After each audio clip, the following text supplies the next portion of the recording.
Damos la bienvenida a las amigas y amigos que han aceptado la invitación del Consejo de Comunicación para participar en estos 3 días de conferencias correspondientes al ciclo Innovación y Nuevos Modelos de Negocio para Medios de Comunicación. Un espacio para la reflexión sobre las alternativas y oportunidades con los que cuentan los profesionales del periodismo ante los retos que impone esta nueva normalidad, que nos tomó por sorpresa y que han transformado nuestras formas de relacionarnos, de educarnos, de trabajar y conformar contextos y de trabajar en contextos de emergencia sanitaria, laboral y económica.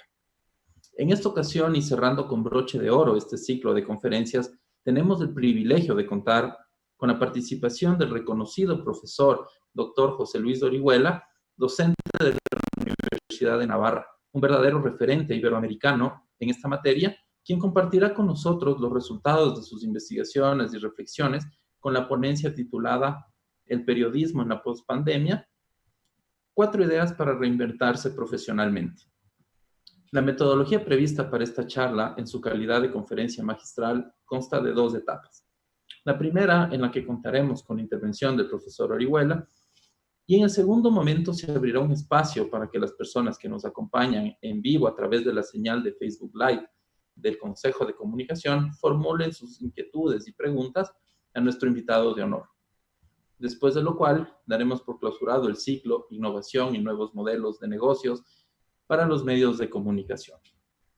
Sin más preámbulo, tengo el gusto de presentar al profesor José Luis Orihuela, doctor en Ciencias de la Información y docente de la Facultad de Comunicación de la Universidad de Navarra, donde imparte la Cátedra de Comunicación Multimedia y Narrativas Transmedia, así como un curso de posgrado de Estrategia Digital. José Luis Orihuela integra el consejo del Center of Internet Studies and Digital Life y divulga sus hallazgos y propuestas como conferenciante y profesor invitado en casas de estudio y centros especializados de más de 26 países alrededor del mundo.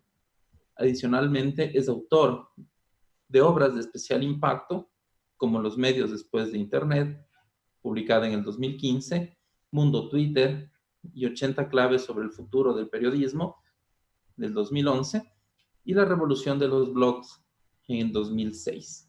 Mantiene activo el blog ecuaderno.com y como usuario de Twitter en @jlori, además de escribir en medium.com/jlori sobre el impacto de las tecnologías en la comunicación. Bienvenido, profesor Orihuela. Gracias por acompañarnos. El espacio es todo suyo. Muchísimas gracias, Diego, y al Consejo de Comunicación por esta invitación a compartir ideas para la reinvención profesional de los periodistas en un contexto especialmente complicado como el que estamos viviendo en esta así llamada pospandemia. La verdad es que las transformaciones tecnológicas y los cambios sociales, las revoluciones económicas y políticas, históricamente han obligado al periodismo como profesión y a las empresas periodísticas como organizaciones a reinventarse periódicamente. No es la primera reinvención que hay que hacer de la profesión o de las empresas, es una más de una larga lista. De modo que si algo tenemos en esta profesión y en las organizaciones dedicadas a la recogida, procesamiento y difusión de información, es una larga tradición, una larga historia de adaptarnos a cambios tecnológicos, sociales, políticos, económicos, de impulsarlos también y en definitiva de redefinirnos profesionalmente. La propuesta que me formuló el Consejo de Comunicación va en esta línea, no tanto el reenfoque de las empresas de comunicación y sus modelos de negocio, sino cómo repensar la identidad profesional de los periodistas, cómo reinventarse profesionalmente en entornos como decíamos al comienzo, especialmente complejos, ¿eh? La situación ahora mismo en Ecuador es particularmente grave para los periodistas que se desempeñan en medios públicos, con cerca de 500 puestos que han quedado cesantes después de esta crisis, y muchos profesionales también en el ámbito privado que tienen que repensar y reenfocar su situación profesional. Hay que decir que en los últimos años, producto de las innovaciones tecnológicas, del fenómeno de las redes sociales especialmente, muchos medios de comunicación se han visto en entornos de crisis especialmente graves, muchos medios han tenido que cerrar, y es curioso cómo la innovación que se ha producido en el ámbito del periodismo en muchas ocasiones ha tenido que ver con la necesidad de superar una situación de crisis. Es el caso de muchas empresas españolas de las que llamamos medios nativos digitales, que han nacido no solamente por el impulso innovador de sus promotores, sino sencillamente porque cerraron los medios de comunicación o las cabeceras en los que estos profesionales trabajaban, y la innovación se impuso como un requisito de supervivencia. Creo que esta puede ser la situación en muchos colegas que nos están escuchando en Ecuador e incluso en otros países de América Latina, en donde nos vemos obligados a innovar, a explorar nuevos horizontes profesionales, no simplemente por un afán de emprendimiento o de aventura, sino sencillamente por una cuestión de supervivencia.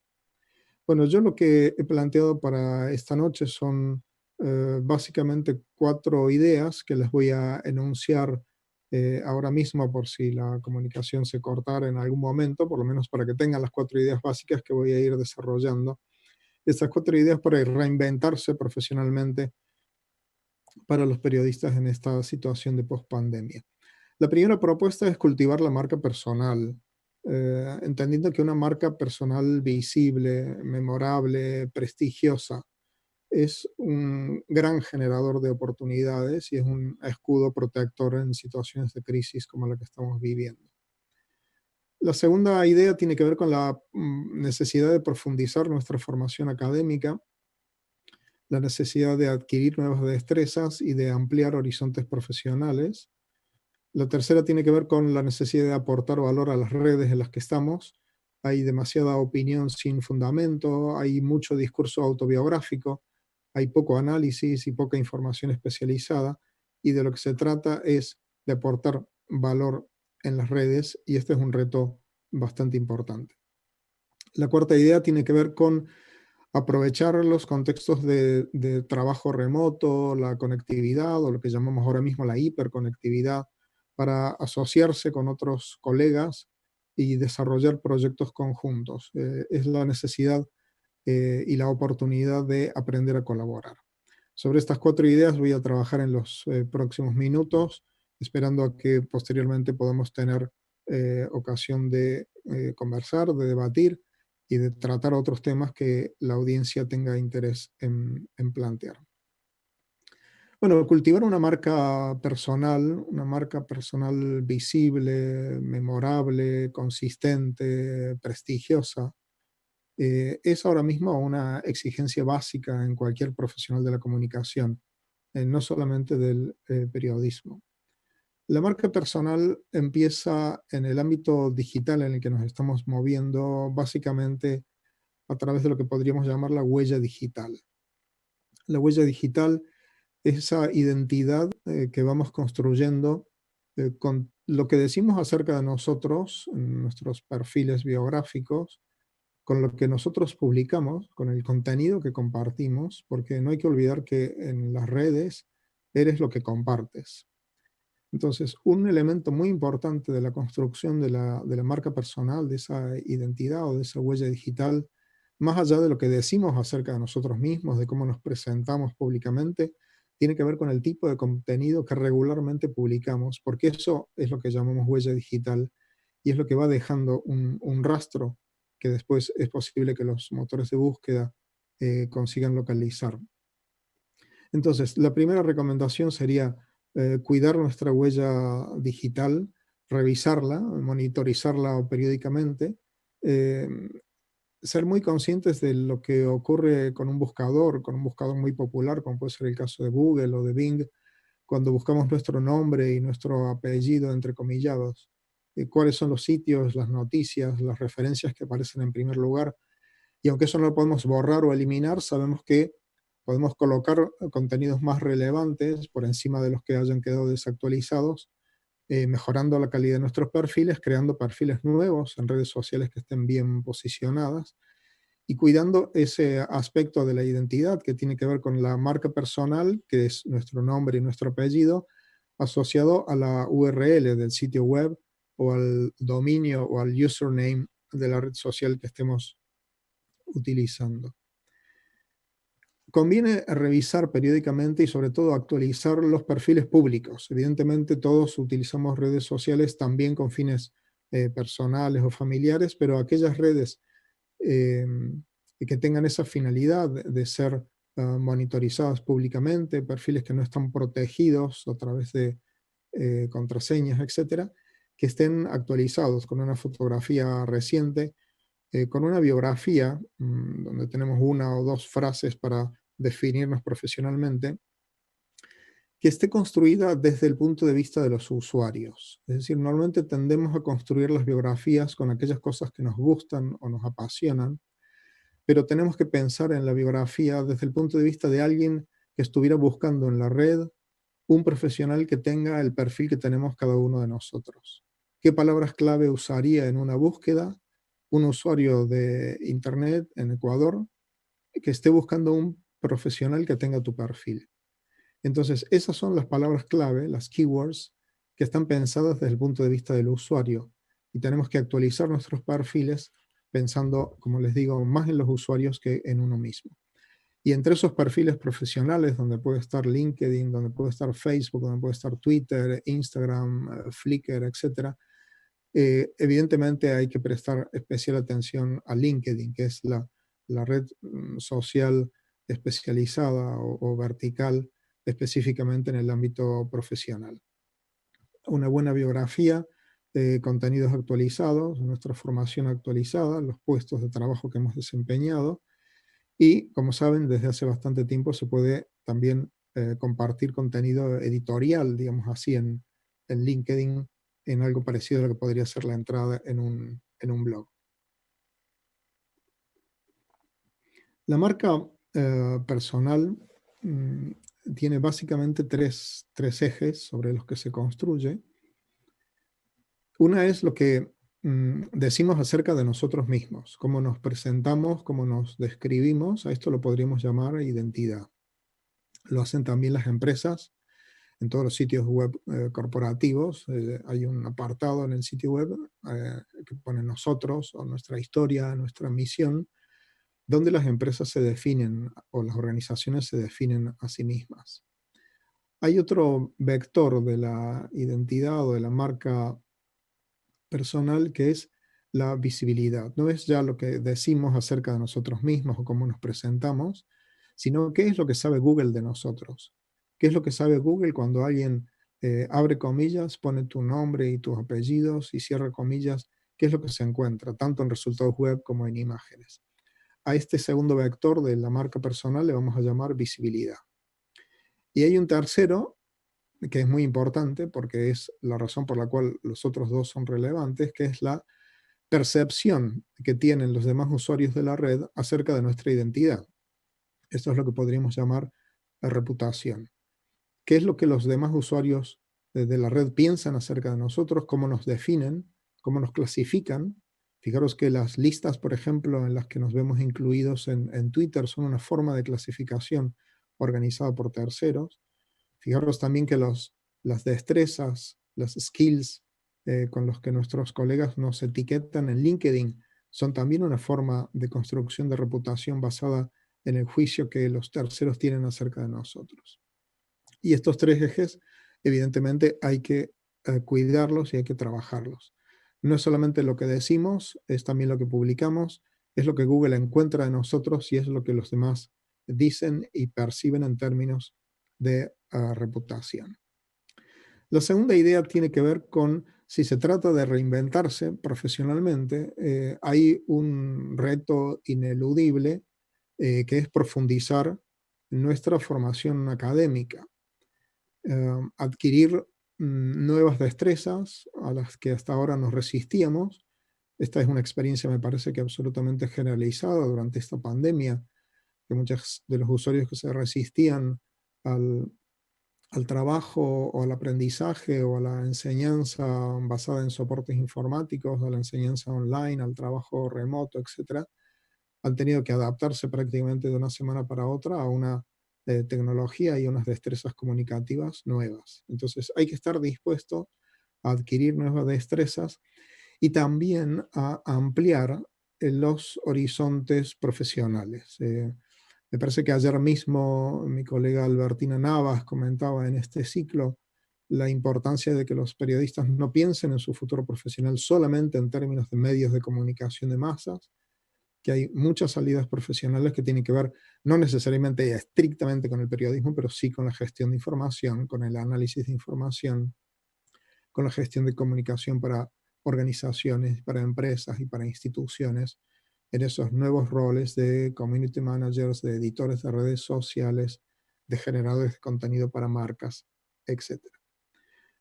Bueno, la pandemia nos ha puesto a las universidades de todo el mundo en un modo online, que en el caso de las universidades europeas vamos a comenzar ya con nuestros programas en septiembre, pensando tanto en una formación presencial como en una formación a distancia para los alumnos que no puedan desplazarse, en nuestro caso, hasta el campus de Pamplona, en Navarra, en España. Entonces, quiero decir que hay una oportunidad fantástica en las mejores universidades de todo el mundo para realizar cursos a distancia, porque nos hemos tenido que virtualizar todas las universidades importantes del mundo para atender a nuestros estudiantes de forma remota. Entonces, quienes quieran mejorar su formación académica con motivo de esta pandemia tienen una ocasión fantástica en las mejores universidades del mundo, como les digo, de habla inglesa, española, francesa, italiana, de adquirir una formación sin necesidad de desplazarse físicamente hasta los campus. Hay un segundo nivel, evidentemente, para quienes no tengan la posibilidad o los fondos económicos o el tiempo necesario para una formación académica, de lo que podríamos llamar educación no formal y autoaprendizaje. Yo suelo definir a la red como el gran festival de los autodidactas. Nunca ha habido tantas ocasiones de aprender cosas por nuestra cuenta como ahora mismo con los recursos y con las herramientas que tenemos, con lo cual la educación no formal, el autoaprendizaje, el camino de los autodidactas es evidentemente también una fórmula para mejorar esa formación profesional que es una exigencia en tiempos de cambio. Bien, y en tercer lugar, y para todos, tanto para los que puedan plantearse una formación académica reglada, como los que lo hagan de forma, digamos, no estructurada o de autoaprendizaje, la tercera característica es un plan de lecturas. Un buen plan de lecturas, tanto de libros físicos como de libros digitales, papers, informes sobre nuestro sector, tiene que formar parte de la actividad cotidiana, corriente de cualquier periodista y por supuesto de cualquier comunicador. La tercera idea es la necesidad de tomarse las redes sociales no como una distracción, o un entretenimiento o una descarga autobiográfica de emociones, de opiniones y de la vida cotidiana, sino también utilizar las redes sociales para construir nuestra identidad y nuestra marca personal. En el comienzo decía, en las redes eres lo que compartes. Entonces dime lo que publicas y te diré quién eres. Al final lo que tienes que hacer es revisar tus perfiles, revisar tus muros en las redes sociales, ver las últimas publicaciones que has realizado y pensar si esas publicaciones están representando el tipo de profesional que tú realmente quieres ser y quieres mostrar, o están representando diversos estados de ánimo a lo largo de la semana, opiniones sobre temas muy diversos que necesariamente no controlas, o demasiado discurso autobiográfico acerca de cosas que estás haciendo o pensando en ese momento. Entonces, esto es usar las redes estratégicamente, usar las redes también para construir nuestra marca y nuestra identidad. Aportar valor significa también, si te pones a construir esto de forma estratégica y de forma rigurosa, es escoger un ámbito temático que no esté saturado. Bueno, ¿qué es lo que puedo aportar valor? Pues me gusta el fútbol, voy a hacer un blog sobre fútbol. Bueno, esto es un ámbito que está hiper saturado, entonces tienes que buscar un ámbito de especialidad en el que quieres especializarte que no esté saturado. Y tienes que escoger, como antes lo hemos dicho para el caso de la biografía, del perfil profesional, un enfoque que no sea tanto dependiente de tus intereses como dependiente de los intereses de la audiencia o de los usuarios. Aquí la cuestión clave que tienes que plantearte a la hora de pensar en generar contenido de forma frecuente, regular en una plataforma, es no tanto lo que te apetece, lo que te gusta o tu hobby, sino qué problema resuelves. Ese contenido que tú vas a generar periódicamente para crear identidad y marca personal, ¿qué problema resuelve? Esto es enfocar tu contenido desde el punto de vista de las necesidades de los usuarios. Recién entonces pasaremos al punto de escoger una plataforma. Para unos será un blog temático, para otros será un podcast, que es una plataforma y un formato de creciente prestigio y de creciente interés y actualidad. Para otros puede ser un videoblog y por supuesto para los fotógrafos será una galería de imágenes de alta resolución en 500px, en Flickr, en Instagram, etc. Y finalmente hay que usar las redes sociales para promocionar los contenidos que se publican en esa plataforma principal, sea el blog, sea el podcast o sea el videoblog. Es importante entonces el uso de las redes sociales para la promoción, para la difusión de los contenidos que publicamos en esa plataforma. Bien, la cuarta y la última idea para poder pasar ya al debate y a las preguntas que tengáis es: creo que esta es una fantástica ocasión para aprender a colaborar. La colaboración en línea, la colaboración online, es una fuente extraordinaria de innovación. Tienes ideas que te gustaría sacar adelante, pero la gente que está a tu alrededor no las comparte o no las comprende. Entonces, conectar online con gente que puede estar en otra ciudad, en otro país, en otro continente, para sacar adelante proyectos, esto es magnífico. Trabajar esta idea, la de asociarse, la de buscar colegas, la de buscar intereses comunes, la de colaboración online para sacar adelante proyectos. Estos proyectos que en, en inglés se suelen llamar side projects, ¿no? Los proyectos paralelos. O sea, tú tienes una ocupación principal o tienes una actividad central, pero empiezas a apostar por un proyecto paralelo, que puede ser un videoblog, que puede ser un blog, que puede ser un podcast, una colaboración, un libro, etc. Y los proyectos paralelos son un fantástico camino para la innovación. Abrirse camino con algo que tenga interés para ti y con algo que tenga interés para los usuarios o para las audiencias, y trabajar con colegas que puedan ayudarte o sobre todo combinar talentos con gente que a lo mejor tú eres muy bueno escribiendo y otros son muy buenos ilustrando o muy buenos locutando o haciendo vídeos, etcétera. También, y finalmente, es posible no solamente lanzar tus propios proyectos buscando colaboradores, sino integrarte en proyectos de terceros, que pueden ser proyectos en lo que llamamos nuevos medios o medios digitales o medios nativos digitales, que necesiten un colaborador del ámbito temático en el que estás especializado. Pequeñas agencias, productores independientes, pueden ser una fórmula fantástica para desarrollar esta, como diríamos, estrategia profesional de bifurcación, ¿no? Un proyecto paralelo, un side project, para empezar a desarrollar esa marca en el sentido en que nos lo habíamos planteado estratégicamente. Bueno, entonces, con estos 20 minutos iniciales, yo espero haber despertado vuestra curiosidad, vuestro interés y haber aportado algunas claves que puedan ser de utilidad. Y me pongo en tus manos, Diego, para empezar la conversación con la audiencia. Muchísimas gracias, profesor Orihuela. Agradecemos su intervención, celebramos su claridad, el orden y la profundidad de su su pensamiento, de sus aportes.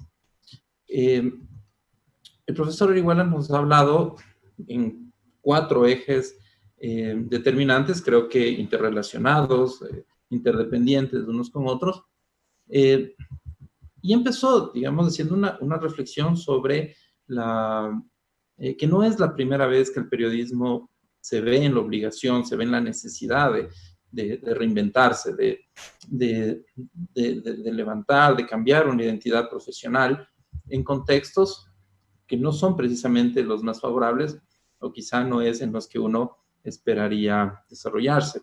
La innovación es consustancial a todas las profesiones, pero en el caso del periodismo vemos que se trata además de una cuestión de pura supervivencia. Las 4 ideas centrales donde quisiera regresar, recordar y de ahí retomar una serie de preguntas que tenemos en la fila, tendría que ver, bueno, la primera idea base, fundamental, radica en este cultivo, en esta necesidad de cultivar la marca personal, una marca visible, que sea prestigiosa, y claro, eso se va logrando por medio de la gestión, del cuidado que nosotros hagamos de esta marca digital, de nuestra identidad, de nuestro nombre dentro del Internet. En segundo momento, podemos hablar de la necesidad de profundizar la formación académica y adquirir nuevas destrezas. El profesor Orihuela nos hace notar, digamos, la gran oportunidad, la gran oferta que existen en las universidades más prestigiosas del mundo para adquirir o para acceder a cursos, a programas de formación, muchos de ellos quizá con valores elevados, pero muchos de ellos no, siendo pues también una oportunidad para investigar, para formarnos, nos hacía reflexionar sobre la posibilidad de actuar inclusive como autodidactas, buscar los mecanismos de información, los medios para adquirir nuevas destrezas, ampliar nuestros horizontes y gestionar de mejor manera nuestra marca y nuestro aporte desde el punto de vista periodístico. La necesidad de aportar valor a las redes, el contenido, trabajar mejor los contenidos, yo creo que eso es un reto muy importante, un contexto democrático, un contexto donde todos tenemos la posibilidad de abrir una cuenta, comentar, opinar. Creo que se hace cada vez más importante la necesidad de aportar con esta calidad, de aportar con información relevante, contextualizada, contrastada, que realmente sea un aporte, sea un medio para promover una mejor opinión pública. Y finalmente, como idea alrededor de todo esto, podríamos decir, tiene que ver con aprovechar los contextos tecnológicos, colaborar con colegas, ampliar la posibilidad y también creo que se nota una necesidad de actuar quizá inclusive con un poco de humildad profesional, en el sentido de no soy solamente yo quien puede tener un gran proyecto al que todo el mundo deba sumarse, sino que por el contrario es importante ver no tanto en qué me pueden aportar, sino en qué puedo aportar yo y de esa manera sumarme a las iniciativas y claro, y contribuir desde mis posibilidades, desde mis experticias. Agradecemos también la entusiasta participación de nuestras amigas y amigos que acompañan esta transmisión en vivo. Nos ha llegado una gran cantidad de preguntas, muy pertinentes todas ellas. No obstante, por razones de tiempo, nos hemos permitido escoger algunas de ellas, por lo que ofrecemos de antemano, ofrecemos disculpas a quienes han formulado inquietudes que se nos quedarán en el tintero, ojalá para alguna próxima oportunidad. Profesor Orihuela, nos escribe Bernardo Arequipa y nos consulta lo siguiente. Se trata de reinventarse en medio de una crisis. ¿Qué debe hacer el Estado? ¿Qué rol debe tener el Estado para ayudar a los periodistas precisamente a reinventarse en contextos tan adversos. Bueno, en mi opinión, cuanto menos se meta el Estado en el periodismo y en el ejercicio del periodismo y en la tarea y la labor de los medios de comunicación, mejor. En todo caso, en una situación de crisis, como está ocurriendo con muchos otros sectores, como puede ser el de la hostelería y el de la restauración, a veces los apoyos económicos para que puedan impulsarse a empresas que se han visto especialmente dañadas por esta pandemia, pues pueden ser de agradecer. En cualquier caso, digamos, la principal misión del periodismo no está directamente relacionada con el Estado ni con servir al Estado, sino con controlar al poder, que es uno de los rasgos de identidad de nuestra profesión. Muchísimas gracias. Mario Javier Sarabia nos dice lo siguiente. En una sociedad que evolucionó y que sigue evolucionando, ¿cuáles serían las premisas para reinventarse y no perder audiencias en este intento? Bueno, yo creo que las audiencias masivas son una rémora de la época pasada del periodismo, de la época pre-internet. A toda una ciudad o a todo un país, escogiendo entre 2 o 3 periódicos, 2 o 3 emisoras de radio y 2 o 3 canales de televisión para informarse, para entretenerse.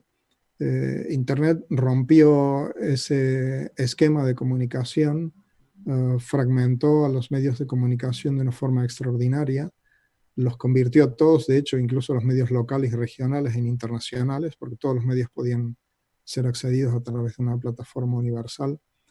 Y esa fragmentación de audiencias hace que el concepto de audiencias masivas paulatinamente se haya ido perdiendo y haya ido creciendo, al contrario, la idea de las audiencias de nicho, las audiencias especializadas. Por eso precisamente planteaba la necesidad de enfoques temáticos en esa construcción de identidad y de marca personal y de aportar valor a la red.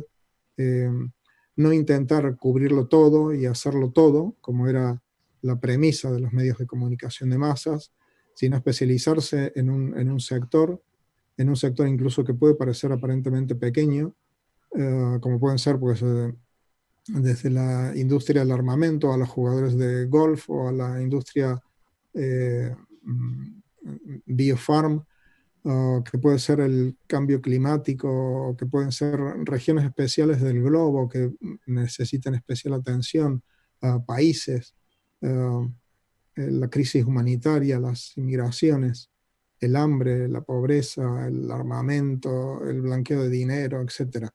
Hay una infinidad de ámbitos en los que se requiere investigación en profundidad, esfuerzos colaborativos, como ocurrió en el caso de los papeles de Panamá, por ejemplo, de muchos periodistas y de muchos medios de comunicación distintos para sacarlos adelante. Entonces, especialización temática, buscando audiencias especializadas y olvidarse un poco de las audiencias masivas, porque me parece que eso corresponde a una etapa anterior a la revolución de Internet. Correcto, muchísimas gracias. El concepto de calidad de información puede ser muy ambiguo y hasta confuso, porque puede caer en un saco roto y en un relativismo generalizado. Quizá el hecho de que cualquier persona pueda opinar, pueda generar contenidos, puede hacer que precisamente, como nos dice nuestro amigo, quedemos en un relativismo donde no, digamos, el buen periodismo y el mal periodismo puedan estar a la misma altura, conviviendo, digamos, en los mismos lugares. ¿Cuáles serían los elementos mínimos a considerar al momento de pensar precisamente en los contenidos que debo subir, que debo compartir? El elemento mínimo, el elemento esencial es la verdad. Sobre ese elemento, sobre ese valor, se construye todo lo demás. Hay que aclarar de todas formas que el hecho de que cualquier usuario de un dispositivo móvil, de una computadora conectada a la red de Internet, le permita generar un contenido que tenga alcance público, no convierte de ninguna manera a ese usuario en un periodista, ni un periodista ciudadano, ni nada por el estilo.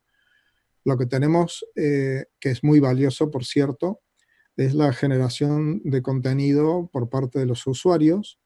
Esta generación de contenido por parte de los usuarios, difundida a través de las redes, ha cambiado los flujos de información y las dinámicas del periodismo, pero no constituye un acto de periodismo en ningún caso. Entonces, el periodismo no es simplemente disponer de un móvil, hacer una fotografía y publicarla en una red social. El periodismo es mucho más, tiene que ver con el análisis profesional de la información, con la confrontación de la información entre distintas fuentes, con el procesamiento narrativo de la información y con la difusión de información a través de los canales con los que podemos llegar más eficazmente a nuestra audiencia. Pero el elemento central de la construcción narrativa del periodismo es la verdad.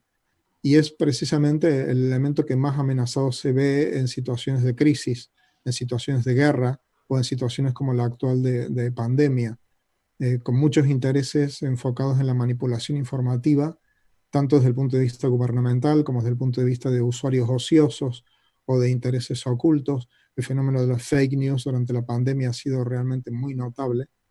Entonces, la verdad es el punto de anclaje central del periodismo como profesión y de la función social de los medios de comunicación.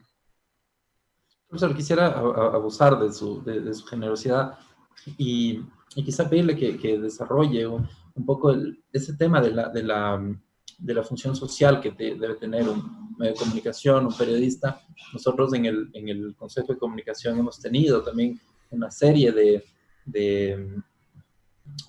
conferencias donde hablamos justamente de fake news y veíamos pues que hay agencias enteras de desinformación. Digamos que su trabajo consiste precisamente en obtener información, manipularla, y claro, eso también entra en competencia con el periodismo serio, con el periodismo profesional. ¿Cómo podemos avanzar? ¿Cómo podemos hacer que prevalezca esta verdad cuando hay muchas verdades? Y claro, hay muchas de ellas, o buena parte de ellas, responden a intereses que no son precisamente los de la sociedad. Bueno, lo primero es distinguir la verdad de la mentira, la información de la manipulación. Una cosa es que haya muchos posibles discursos acerca de la verdad y otra cosa es que haya muchas verdades distintas. Y normalmente esto último no ocurre. Lo que hay son opiniones, eh, opiniones que a veces se formulan desde pues, trincheras ideológicas o corporativas.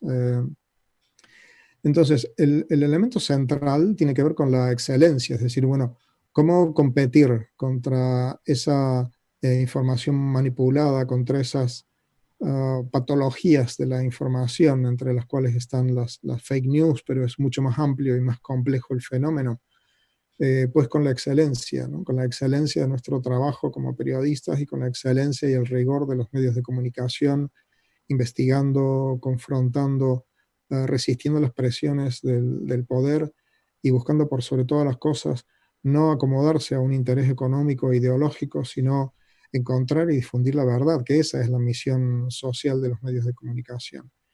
Hemos visto cómo cuando una democracia se ve amenazada por un tirano o por una pandemia o por un fenómeno natural o por un ataque terrorista, eh, hemos entendido en esos entornos y en esos contextos el valor extraordinario que tiene la comunicación de calidad, porque es lo que permite que la sociedad se mantenga unida, que tome decisiones basadas en el conocimiento y no basadas en las emociones o en la ira. Entonces, esta función social de los medios de comunicación, que tiene una dimensión también educativa muy importante, de control del poder y de vigilancia para mantener la calidad de la democracia, eh, digamos, son los elementos centrales que justifican la existencia de nuestra profesión y de los medios de comunicación en este entorno. Con lo cual, búsqueda de la excelencia como un factor, digamos así, para mejorar la competitividad de los periodistas y de los medios de comunicación en un entorno saturado de información, de manipulación y de patologías de la información, y destacar este elemento, ¿no? La función importantísima que tienen los medios y los profesionales, especialmente en estos entornos de crisis en los que los usuarios necesitan información clara, información fidedigna, datos acerca de cuántos contagiados, cuántos fallecidos, cuánta gente ha podido hacerse las pruebas, cuáles son los requisitos para mantener las distancias de seguridad, cómo se utilizan las mascarillas. Toda esa es información que en un entorno de pandemia se vuelve vital en un sentido literal de la palabra. Y ahí es donde hay que ver de nuevo la función de los medios de comunicación y de los periodistas, más allá de las disputas ideológicas entre el poder y la oposición, etc. Importante, profesor, esto que nos comenta sobre que la competitividad debe ser un tema de calidad, de contenido, de sustancia, más allá del tema de mercadeo, del tema económico, que por supuesto tiene su rol, pero quizá no puede ser el fin, sino el medio para el fin que tiene que ver precisamente con la información y con el buen contenido.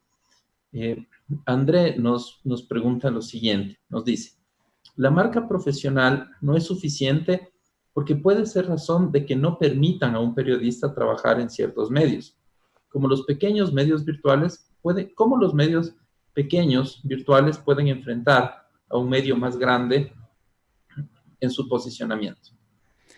Bueno, yo creo que si la marca personal es lo suficientemente potente y consistente y prestigiosa, si la comunidad online que acompaña a la identidad de ese periodista es lo suficientemente importante, un medio de comunicación, en lugar de intentar ocultarla o disimularla o obviarla, eh, puede conseguir mucho valor en la medida en que eh, busque sinergias con la identidad de ese periodista, de su redacción, en lugar de anularlo como marca personal, utilizarlo para difundir las piezas más brillantes que haya elaborado ese medio a lo largo de ese día, y también, por supuesto, para darle visibilidad a los comentarios, opiniones, etcétera, de ese periodista en sus propias redes.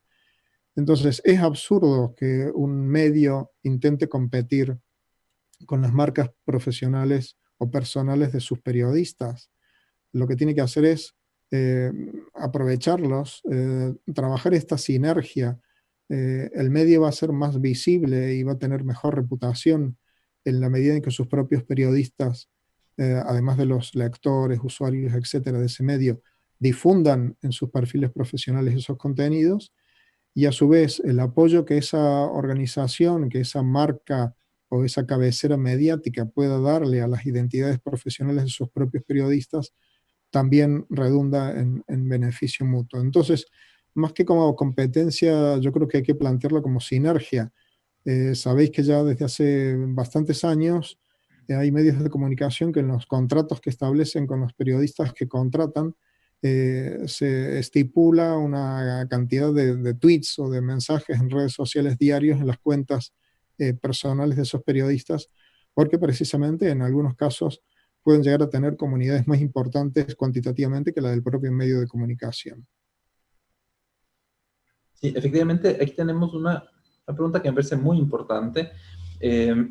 Habíamos, durante la conferencia, nos decía usted, claro, hay que tener mucho cuidado sobre qué aparece con mi nombre en Google, en Facebook, en este tipo de plataformas.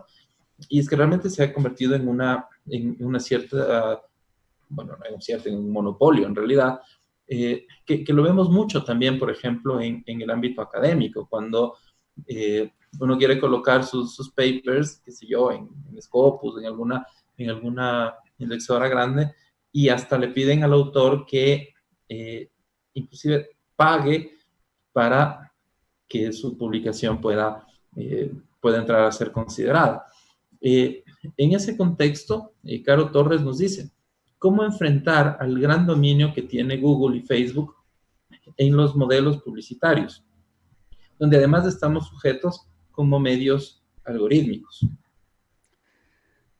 Bueno, la pregunta efectivamente es clave, pero para entender la gravedad del problema hay que cambiar el enfoque de la pregunta, porque la pregunta presupone la publicidad como modelo de negocio de los medios. Entonces ahí efectivamente estás atrapado por los mecanismos o por las plataformas que conduzcan el tráfico hacia tu medio de comunicación, porque es lo que vas a vender masivamente a los anunciantes. Entonces, mientras el modelo de negocio sea la publicidad, estás atrapado por los drivers de tráfico, sean estos Facebook, Twitter o lo que fuera.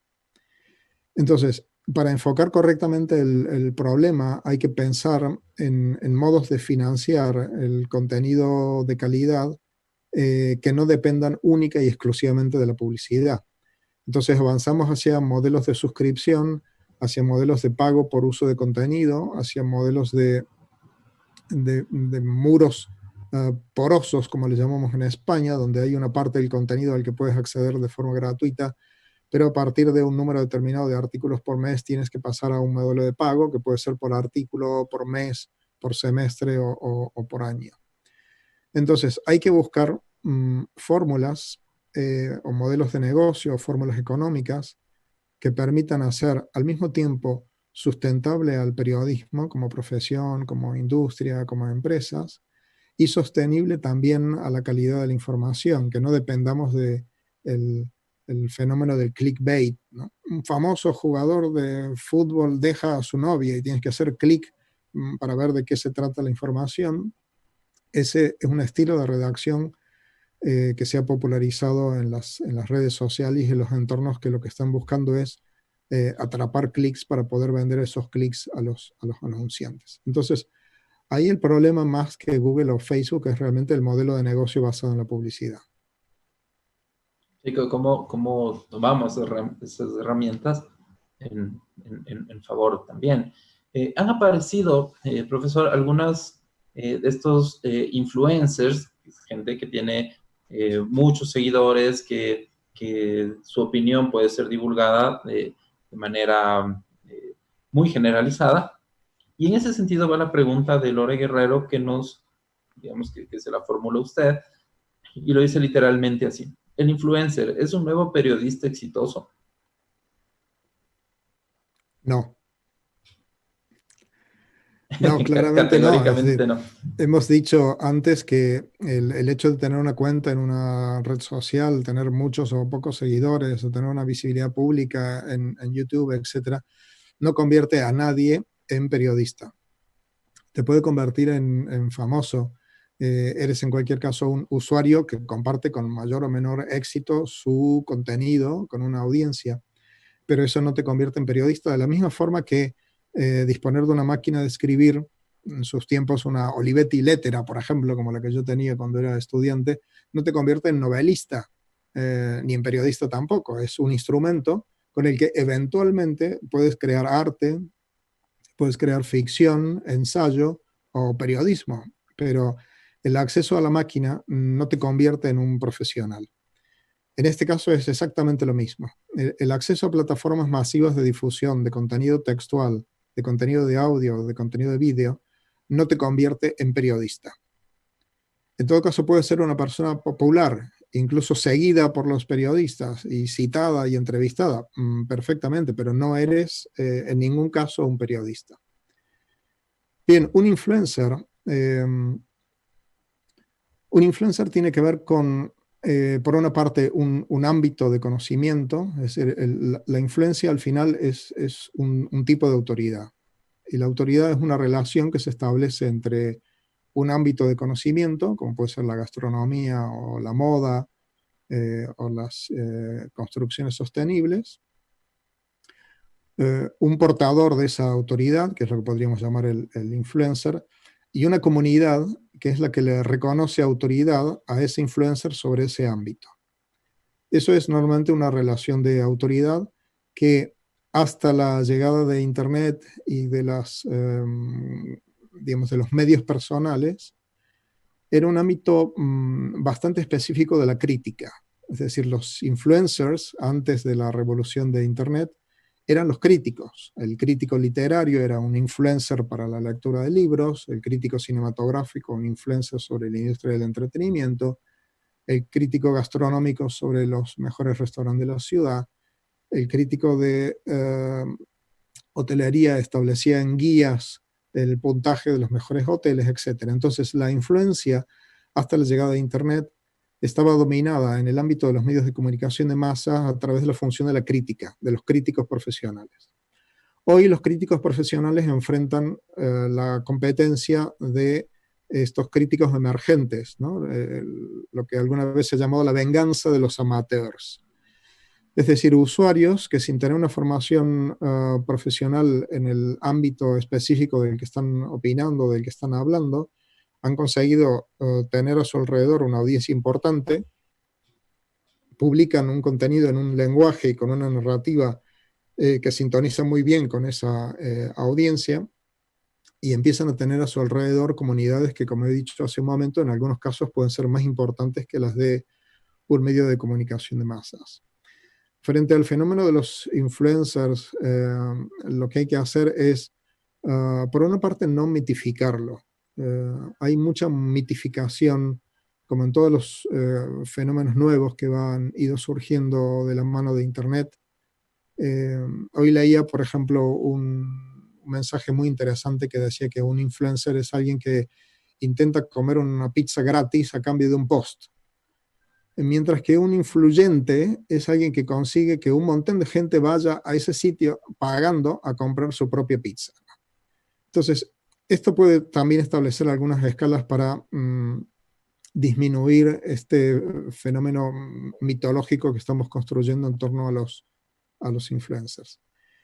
Segundo, creo que los periodistas y los medios de comunicación tienen mucho que aprender acerca de los influencers, de la selección de temas que realizan, del uso del lenguaje, de su narrativa, de la forma en que trabajan con imágenes, porque si tienen esas importantes comunidades a su alrededor es por una razón. Es porque logran conectar con ellas, que es algo que no están consiguiendo muchos medios de comunicación de masas. Entonces, por una parte, animo a desmitificar el fenómeno influencer y por otra parte, animo a estudiarlo porque yo creo que hay muchas claves de renovación del propio periodismo que parten de ese sector. Nos preguntan por casos exitosos, que creo que es importante también tenerlos como referencia. Nos preguntan si de pronto usted tiene algún caso de éxito que nos lo pueda comentar sobre periodismo digital. Bueno, pensé que efectivamente esta pregunta podía surgir y me planteé, a ver si lo puedo poner en el chat, qué periodistas habían conseguido, ahí lo he compartido en el chat, qué periodistas desde mi punto de vista han conseguido esta reinvención profesional, esta construcción de marca personal, este trabajo de forma independiente a los medios de comunicación tradicionales, con marcas personales muy potentes. Y he pensado en 4 casos de periodistas que están trabajando en España. Uno de ellos es Matthew Bennett, que elabora información cotidiana, información periodística sobre sucesos cotidianos de España en thespainreport.es. Otro es Ander Izaguirre, un antiguo alumno de nuestra Facultad de Comunicación en la Universidad de Navarra en Pamplona, Anderiza en Twitter y anderiza.com en la web, que se ha especializado en un tipo de reporterismo que por una parte toca situaciones remotas como mineros en Bolivia o como el accidente de Chernóbil, y por otra parte toca mucho el ámbito deportivo, especialmente del ciclismo.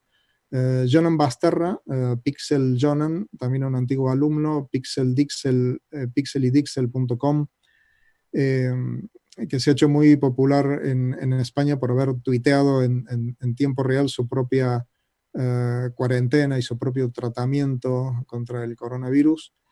Y otro colega es Gustavo Entrala, @gentrala, que escribe el blog inspirinas.com.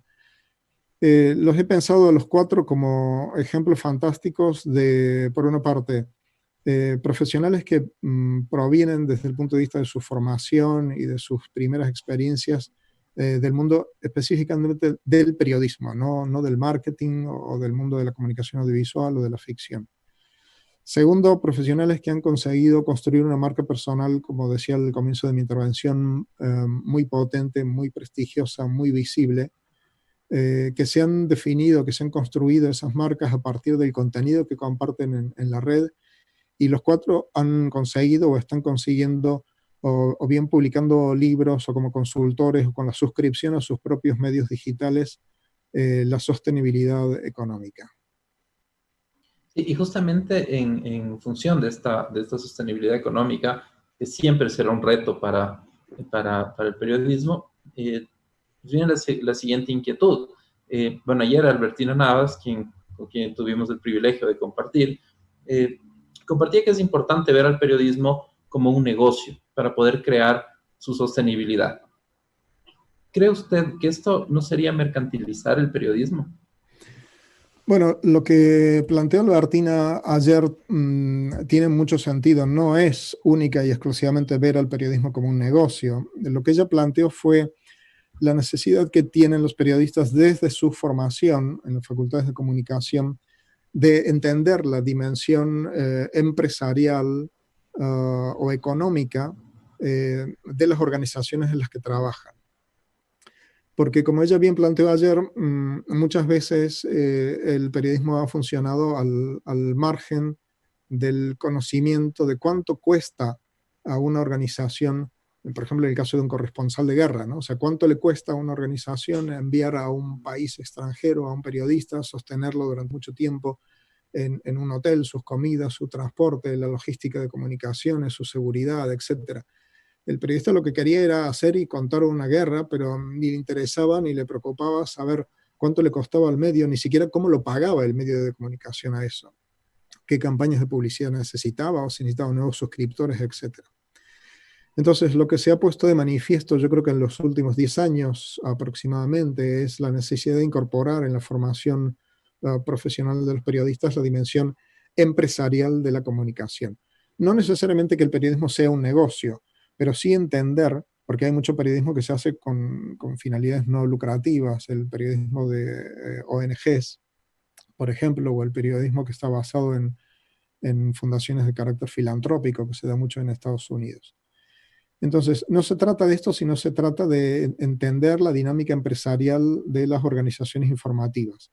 Esto empezó a incorporarse en las cátedras, en las facultades de comunicación, y como les digo, en los últimos 10 años aproximadamente, específicamente en las cátedras de periodismo emprendedor o emprendimientos periodísticos o proyectos periodísticos, donde los estudiantes, además de desarrollar su talento narrativo y su exquisitez para encontrar nuevos temas y nuevos ángulos para los asuntos de actualidad, pues son capaces también de entender cuánto cuesta hacer eso, quién va a pagarlo y en cuánto tiempo va a resultar sostenible.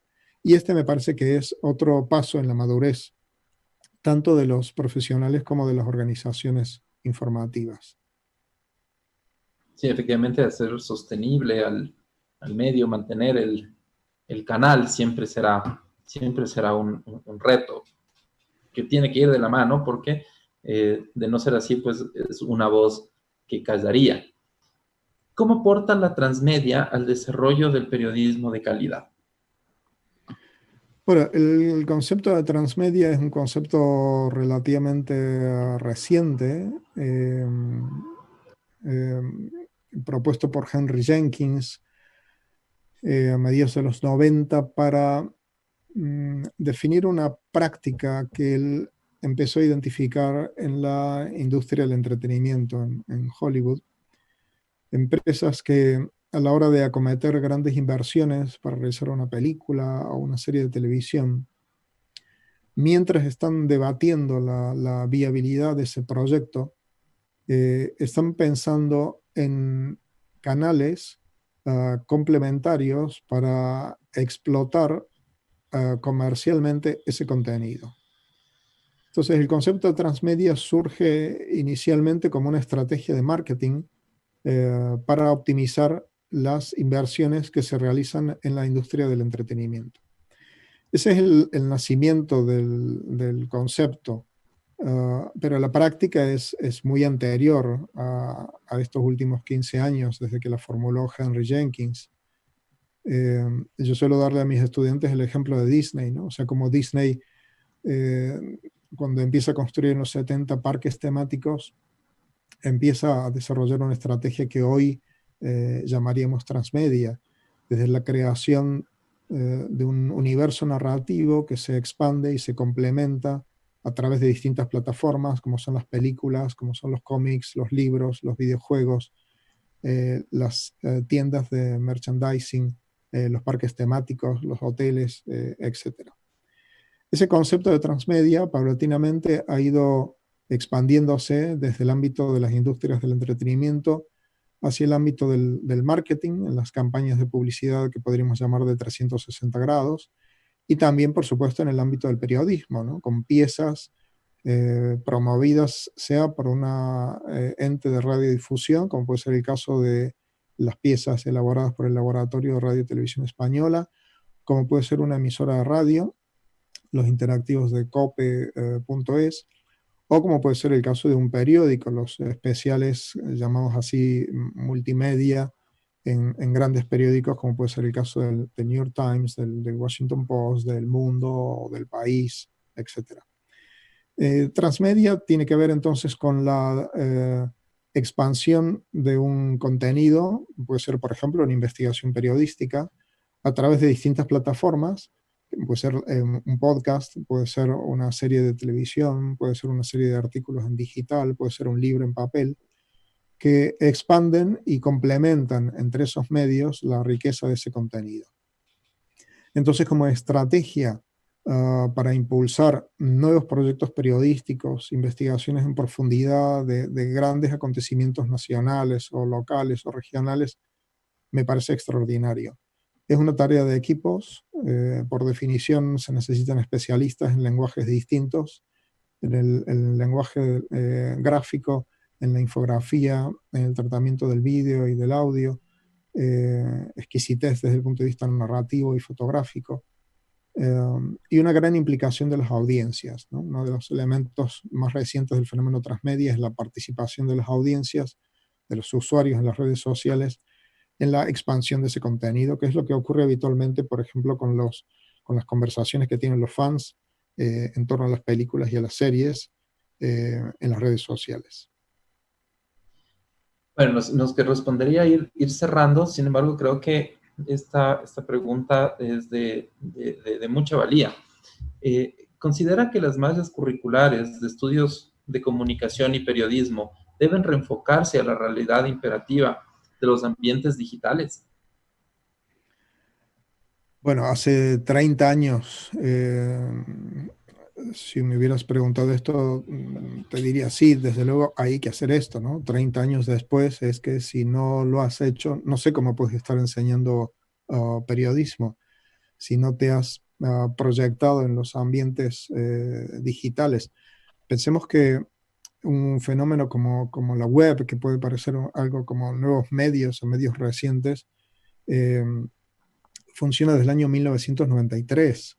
Es decir, que si desde el año 93 tú no has conseguido, seas un medio de comunicación, seas una organización, seas una facultad de comunicación o incluso una universidad genérica sobre cualquier otro tipo de disciplinas, no has conseguido hacer este proceso de transformación digital, estás llegando 30 años tarde, pero bienvenidos, porque como decíamos a lo largo de la conversación, la pandemia pilló a muchas organizaciones de todo tipo, también a las universidades, en un discurso bastante teórico acerca de la necesidad de la transformación digital, pero sin tomar decisiones prácticas. Y la pandemia obligó de una semana para otra a reconvertirnos en virtuales a muchas organizaciones que habíamos sido únicas y exclusivamente presenciales. Sí, esa figura del nunca es tarde a veces también depende mucho del contexto Sí. y de la actividad. Agradecemos nuevamente el significativo aporte y la generosidad del profesor José Luis Orihuela y la activa participación de quienes han seguido nuestra transmisión en vivo por medio del enlace del Consejo de Comunicación, @consejocom.es. Aprovecho este espacio para invitarles a que nos sigan en nuestras redes sociales y estén atentos a las novedades, a los cursos virtuales, publicaciones, foros, asistencias técnicas y demás actividades que tenemos programadas para contribuir al fortalecimiento del sistema ecuatoriano de comunicación como mecanismo necesario para promover los derechos de comunicación y de la información. Las memorias de esta y otros encuentros que hemos realizado se encuentran a su disposición en la página web del Consejo de Comunicación.gov.es. Muy buenas tardes en Ecuador, muy buenas noches en España. Consejo de Comunicación, Libertad de Expresión y Derechos. Gracias, buenas noches.